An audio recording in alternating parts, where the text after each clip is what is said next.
আমাদের কাছে আপডেট আছে, তারা সিকিউরিটি গার্ড একজন পাণ্ডবপুরের একটা ছিলেন আমজারিয়া, তাকে ধরা হয়েছে এবং তারা জেরার মধ্যে অনেক কিছু পাইছে যে এই কাজের সাথে জড়িত আছে, তাই না? এবং এই যে বোলারু গাড়িটা আরও 4-5 দিন এখান থেকে এরকম রড পেয়েছে, কিন্তু মানুষে সন্দেহ করছে না। কিন্তু ওই দিন মানুষের সন্দেহ হয়েছে, কয়েকদিন পর পর এই বোলারু গাড়িটা আসে, আবার রাত্র 2টা-2:30 বাজে চলে যায়। কারণ কি?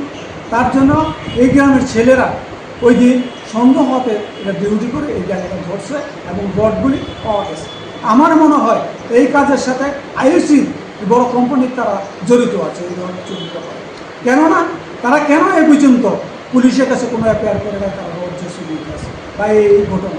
তাই আমরা এলাকাবাসীর থেকে অনেক দুঃখিত এই সমস্ত ব্যাপার, যে প্রতিদিনে এই কোম্পানি থেকে রড বিভিন্ন সামগ্রী চুরি করছে এবং কোম্পানির যুগ সাথে।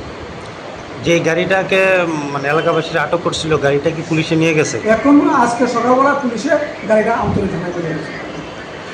কি বলবেন মানে এই ধরনের একটা ঘটনা একটা এই জন্য সরকারি ঘটনা আমরা তো খুব দুঃখিত যে এলাকাতে একটা ভালো উন্নয়ন কাজ চলছে, সেখানে তারা যারা কোম্পানিতে কাজ করে তারাই যুগ সাথে সেসব জিনিসগুলি বিক্রি করে দিচ্ছে। তা আমরা এখানে কি বলতে পারি? পুলিশ তো মানে পুলিশকে এই ব্যাপারে কোনো পদক্ষেপ নিতে পারবে না? পুলিশ কী করে পদক্ষেপ নেবে? পুলিশ তো কোনো পদক্ষেপ নেবে না, যেহেতু কোম্পানি তারা এখন পর্যন্ত কোনো কাগজপত্র সাবমিট করতে পারে, পুলিশকে কাগজ দিয়ে কোনো এফআইআর করে না। আরে আমতলী থানা বুঝুনি, আগে যেরকম একটা পেট্রোলিং আছে, এই ওসি আওয়ার পর কোনো পেট্রোলিং নেই কোনো রাস্তা।